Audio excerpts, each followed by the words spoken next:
नमस्कार दोस्तों। इस ट्यूटोरियल में हम लोग ये सीखने वाले हैं कि किसी जावा एंड्रॉयड ऐप में रिसाइकलर व्यू के अंदर शिमर लेआउट को कैसे इंप्लीमेंट करना है। ओके, शाइनी शिमर लेआउट आपने देखा होगा, बहुत सारे ऐप्स ऐसे होती हैं जैसे जिनमें अगर कुछ डेटा लोड होने में वक्त लग रहा हो तो मेन यूजर इंटरफेस दिखने के पहले एक शाइनी सा यूजर इंटरफेस दिखता रहता है जो कुछ सेकंड के लिए चलता है जब तक मेन ऐप का डेटा, मेन यूजर इंटरफेस का डेटा लोड ना हो जाए। उसे कहते हैं शिमर लेआउट। तो वो कैसे इंप्लीमेंट करना है वो आज हम लोग सीखेंगे।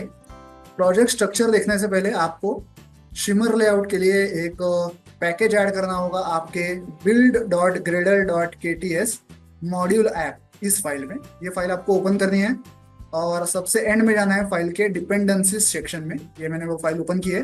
डिपेंडेंसीज सेक्शन में आपको जाना है और आपको ये वाली लाइन वहाँ पे लिखनी है। ये जो 45th नंबर की लाइन है, ये जो मैंने लिखी है, ये आपको लिखनी है और फिर आपको सिंक नाउ पे क्लिक करना है। एक बार सिंक कंप्लीट हो जाए तो ये लाइन कन्वर्ट होके ऐसी बन जाएगी। ओके, क्योंकि ये सारा ऑपरेशन मैंने पहले ही कर चुका है तो मेरे यहाँ पहले से ये लाइन लिखी हुई है। आपको समझाने के लिए ये लाइन मैंने वापस लिखी है कि आपको ये लाइन लिखना है, सिंक नाउ पे क्लिक करना है। सिंक होने के बाद ये लाइन जो है कन्वर्ट होके ऐसी बन जाएगी। ओके, तो इसके बाद आपका शिमर लेआउट का जो पैकेज है, वो मॉड्यूल है, वो आपके ऐप में ऐड हो चुका है। अब देखते हैं प्रोजेक्ट स्ट्रक्चर। ओके, तो यहाँ देखिए जावा क्लासेस में हमारे पास है एक मेन एक्टिविटी, एक मॉडल क्लास और एक माई अडेप्टर क्लास। और लेआउट फोल्डर में है activity underscore main dot XML जो कि इस मेन एक्टिविटी की यूआई फाइल है।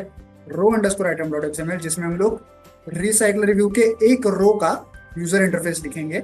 और एक shimmer underscore layout dot XML जो शिमर लेआउट का यूजर इंटरफेस हम लोग दिखाने वाले हैं। रिसाइकल रिव्यू लोड होने से पहले उसका यूजर इंटरफेस हमने इसमें लिखा है। सबसे पहले देखेंगे activity underscore main dot XML. यहाँ देखिए, यहाँ पे हमारे पास एक रिसाइकलर व्यू है जो बाय डिफॉल्ट हमने हिडन रखा है। क्यों? क्योंकि रिसाइकलर व्यू लोड होने से पहले ही हमें हमारा शिमर लेआउट दिखाना है कुछ सेकंड्स तक। ओके, तो यहाँ पे आप देख सकते हैं रिसाइकलर व्यू है तो सही, लेकिन वो हिडन है, इसलिए यहाँ पे ऐसे डैश आपको दिखाई दे रहा होगा उस शब्द पे। रिसाइकलर व्यू यहाँ पे है लेकिन हिडन है। और उसके नीचे हमने एक शिमर लेआउट मेंशन किया है जिसमें हम लोग कुछ आइटम दिखाने वाले हैं। ओके, अब इसका कोड देखते हैं। अब याद रखिए, शिमर लेआउट में आप जो लेआउट्स दिखाने वाले हैं, जो भी यूआई कंपोनेंट्स आप लोग दिखाने वाले हैं, वो वही यूआई कंपोनेंट्स होने चाहिए जो कि आपके row underscore item dot XML file में। ओके, मैं अभी आपको इसका कोड दिखाता हूँ। ठीक है, सबसे पहले यहाँ पे हमारे पास एक कंस्ट्रेंट लेआउट। कंस्ट्रेंट लेआउट के अंदर एक रिसाइकलर व्यू है। इसकी विजिबिलिटी एट्रीब्यूट देखिए, ये फिलहाल गॉन है इसलिए हमें वो दिखाई नहीं दे रहा था। रिसाइकलर व्यू के नीचे ये है हमारा शिमर फ्रेम लेआउट। ओके, और उस शिमर लेआउट के अंदर हमने एक लीनियर लेआउट बनाया हुआ है, वर्टिकल लीनियर लेआउट। इसमें हम लोग 4-5 बार हमारा शिमर लेआउट वाला यूजर इंटरफेस दिखाएंगे, 5 बार टोटली। ओके, ये शिमर लेआउट वाला यूजर इंटरफेस हमने इस शिमर अंडरस्कोर लेआउट फाइल में लिखा हुआ है। ओके, तो हमने पहले क्या किया, रिसाइकलर व्यू तो लिखा, रिसाइकलर व्यू लिखा, लेकिन उसको उसकी विजिबिलिटी ऑन रखी। उसके नीचे हमने एक शिमर फ्रेम लेआउट लिखा, उसके अंदर एक लीनियर लेआउट लिखा जिसकी ओरिएंटेशन वर्टिकल है, और हमने वर्टिकली 5 बार शिमर लेआउट वाला यूजर इंटरफेस शो किया। ओके, ये शिमर लेआउट वाला यूजर इंटरफेस क्या है, चलिए इस फाइल में देखते हैं, shimmer underscore layout dot XML. Okay, देखिए ये वो शिमर लेआउट वाला यूजर इंटरफेस है। यहाँ पे एक व्हाइट कलर का रेक्टेंगल आपको दिखाई दे रहा होगा, एक यहाँ पे इमेज व्यू है और यहाँ पे एक छोटा सा टेक्स्ट व्यू है। आपको 5 बार ऐसा ही यूजर इंटरफेस एक के नीचे दिखाई देगा जब ऐप लोड होगा तब। ओके, इसका कोड देखते हैं।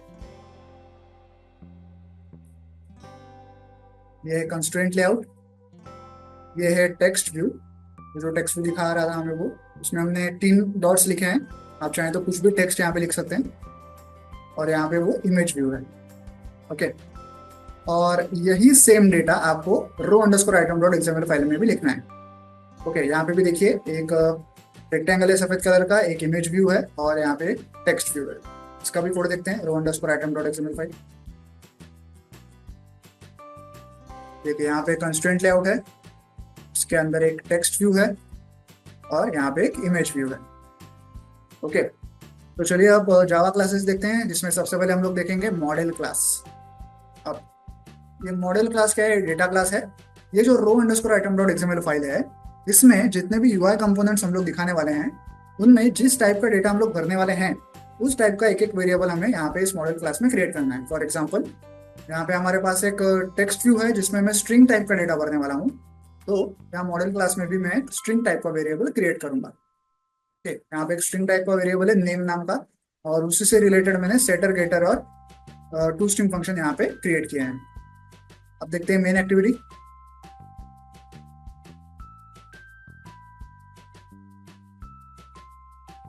ओके, ये है इंपोर्ट्स, ये है मेन एक्टिविटी, ये है रिसाइकलर व्यू। यहाँ पे एक एरे लिस्ट है जिसका टाइप है मॉडल क्लास, ये मॉडल क्लास टाइप की एरे लिस्ट है।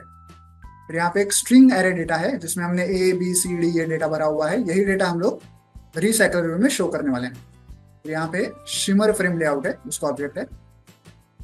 ऑन क्रिएट फंक्शन में सबसे पहले हम लोग हमारी जो यूआई फाइल है activity underscore main dot XML उसे सेट करते हैं। फिर रिसाइकलर व्यू का आईडी फाइंड आउट करते हैं, उसी के साथ शिमर फ्रेम लेआउट का भी आईडी फाइंड आउट करते हैं। उसके बाद शिमर फ्रेम लेआउट को हम लोग स्टार्ट करते हैं। कैसे करते हैं? Shimmer frame layout dot start shimmer. इससे क्या होगा? वो जो शाइनी शिमर लेआउट हमें दिखता है ऐप पे, वो दिखना चालू हो जाएगा। ओके, और ये कब तक दिखेगा? ये दिखेगा ऐप लोड होते ही पहले 5 सेकंड तक। जैसे ही 5 सेकंड कंप्लीट हो जाए, हम लोग हमारा रिसाइकलर व्यू शो करेंगे। तो 5 सेकंड वाला लॉजिक हमने यहाँ ऐसे हैंडलर यूज करके इम्प्लीमेंट किया है। यार आप देख सकते हैं डिले मिली सेकेंड्स हमने 5000 रखे हैं। 5000 का मतलब होता है 5 सेकेंड्स। ओके, जैसे ही ऐप लोड हो जाने के बाद 5 सेकेंड्स हो जाएंगे, तब शिमर लेआउट दिखना बंद हो जाएगा और हमारा रेगुलर रिसाइकलर व्यू जो है वो दिखना हमें शुरू हो जाएगा। इसके लिए यहाँ पे एक सेटअप रिसाइकलर व्यू करके फंक्शन हमने कॉल किया है। ये रहा वो सेटअप रिसाइकलर व्यू फंक्शन। यहाँ पे सबसे पहले हम लोग माई एडाप्टर क्लास का ऑब्जेक्ट बनाते हैं। माई एडाप्टर क्लास की जरूरत की होती है।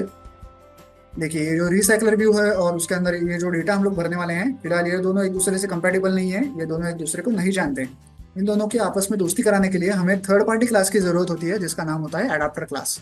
इसके लिए हमने ये माई एडाप्टर क्लास यहाँ पे क्रिएट किया है, जिसको हम लोग आगे जाके देखेंगे। और इस डेटा के ऊपर आगे जाके हमें कुछ काम भी करना है, जो कि स्ट्रिंग एरे फॉर्मेट में करना बहुत ही डिफिकल्ट है। हमें क्या करना है? सबसे पहले तो ये डेटा उठा के हमें इस एरे लिस्ट में डालना है, और एरे लिस्ट को हमें माई एडाप्टर क्लास में पास करना है। तो ये काम हम लोग यहाँ पे इस गेट डेटा फंक्शन का यूज करके कर रहे हैं। यहाँ पे नीचे एक गेट डेटा फंक्शन लिखा हुआ है। इसमें हम लोग सिंपली एक फॉर लूप घुमा रहे हैं स्ट्रिंग एरे में। उससे एक एक डेटा उठाएंगे ए बी सी डी, और उसे एरे लिस्ट में ऐसे पास करेंगे, और ये एरे लिस्ट यहाँ से रिटर्न करेंगे। ये रिटर्न की हुई एरे लिस्ट हमें यहाँ पे माई एडाप्टर क्लास में मिल जाएगी। ओके, इसके बाद हम लोग रिसाइकलर व्यू के कुछ एट्रीब्यूट सेट करते हैं, जैसे कि layout manager, item animator, item decoration वगैरह। और एंड में रिसाइकलर व्यू में हमारा माई एडाप्टर क्लास का ऑब्जेक्ट जो है वो सेट करते हैं। उसके बाद शिमर लेआउट को हम लोग स्टॉप करते हैं। शिमर लेआउट को स्टॉप करते हैं, जो शिमर फ्रेम लेआउट है उसकी विजिबिलिटी ऑन करते हैं, ताकि अब सिर्फ हमें रिसाइकलर व्यू ही दिखाई दे, और रिसाइकलर व्यू की विजिबिलिटी को विजिबल करते हैं। शिमर लेआउट को ऑन करते हैं, ऑफ करते हैं, हाइड करते हैं, और रिसाइकलर व्यू को विजिबल करते हैं। ओके, आई होप आपको एक और समझ में आ गया होगा। अब देखते हैं माई एडाप्टर क्लास। ये इंपोर्ट्स, ये है माई एडाप्टर क्लास। जो एरे लिस्ट हमने वहां से भेजी थी वो हमें यहाँ पे मिल चुकी है। सबसे पहले हमारी जो यूआई फाइल है रो अंडरस्कोर आइटम डॉट एक्सएमएल, उसे हम लोग यहाँ पे सेट करते हैं इस on create view holder function में। इस फाइल में जो टेक्स्ट व्यू था हमारा, उसमें हमें वो डेटा भरना है ए बी सी डी सब। वो काम हम लोग कहाँ पे करेंगे? वो करेंगे इस on bind view holder function में। यहाँ पे हम लोग एरे लिस्ट से एक एक डेटा उठाएंगे और उसे टेक्स्ट व्यू में ऐसे सेट करेंगे। उसके बाद गेट आइटम काउंट फंक्शन है। रिसाइकलर व्यू में टोटल जितना डेटा हम लोग दिखाने वाले हैं उसका साइज हमें यहाँ पे मेंशन करना होता है।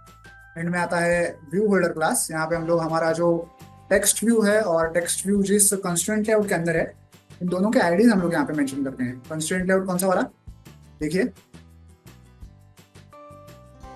यहाँ ये जो सफेद रेक्टेंगल आप लोग देख रहे हैं, ये वो कंस्ट्रेंट लेआउट है। आपको याद होगा कोड में टेक्स्ट व्यू और इमेज व्यू जिस कंस्ट्रेंट लेआउट के अंदर थे उसकी बात हो रही है। इसको भी हमने एक आईडी दिया हुआ है यहाँ पे, इसका नाम है रो आइटम। तो यही आईडी हमने यहाँ पे फाइंड आउट किया है। तो अगर यूजर ने उस कंस्ट्रेंट लेआउट में कहीं भी क्लिक किया तो ये set on click listener function call होता है, जिसमें हम लोग एक टोस्ट शो करने वाले हैं। टोस्ट में हम लोग क्या दिखाएंगे? फिलहाल उस टेक्स्ट व्यू में जो भी एबीसीडी डेटा भरा हुआ है, इस टेक्स्ट व्यू में फिलहाल जो भी एबीसीडी डेटा भरा हुआ है वही डेटा हम लोग यहाँ पे इस पोस्ट में शो करने वाले हैं। अगर आप ये पूरा कोड समझ गए होंगे तो चलिए अभी इस ऐप को मोबाइल डिवाइस पर रन करके चेक करते हैं। ऐप जो है रन हो चुका है। शिमर लेआउट का टाइम बढ़ा के मैंने 15 सेकंड कर दिया है ताकि मैं अच्छे से आपको एक्सप्लेन कर पाऊँ। जैसा कि आप देख सकते हैं रिसाइकलर व्यू दिखने से पहले हमें ये शिमर लेआउट दिख रहा है। ओके, शाइनी शिमर लेआउट दिख रहा है और 15 सेकंड होने के बाद ये शिमर लेआउट हट के हमें रिसाइकलर व्यू दिखना शुरू हो जाएगा। देखिए 15 सेकंड हो गए तो ये रिसाइकलर व्यू हमारे सामने आ चुका है। ओके, वापस एक बार रन कर रहा हूँ आपको। देखिए ऐप रन होते ही पहले 15 सेकंड हमें ये ऐसा शाइनी शिमर लेआउट दिखता रहेगा, जिसको हम लोग टच नहीं कर सकते। मैं फिलहाल टच कर रहा हूँ, कुछ भी नहीं हो रहा है। ओके, जिसमें कुछ डेटा भी नहीं दिखाई दे रहा। यूजर को पता है कि कुछ लोड हो रहा है, वो वेट करेगा 15 सेकंड। ओके, अब 15 सेकंड हो गए तो मेन रिसाइकल व्यू हमारा दिखना शुरू हो गया है। ओके, तो इस प्रकार से आप किसी रिसाइकल व्यू के अंदर शिमर लेआउट को इम्प्लीमेंट कर सकते हैं। वीडियो में दिखाए गए इस कोड को डाउनलोड करने के लिए मैंने वीडियो के नीचे डिस्क्रिप्शन बॉक्स में दे दिया, आप चाहें तो वहां से कोड डाउनलोड कर सकते हैं। वीडियो को एंड तक देखने के लिए धन्यवाद। Thank you.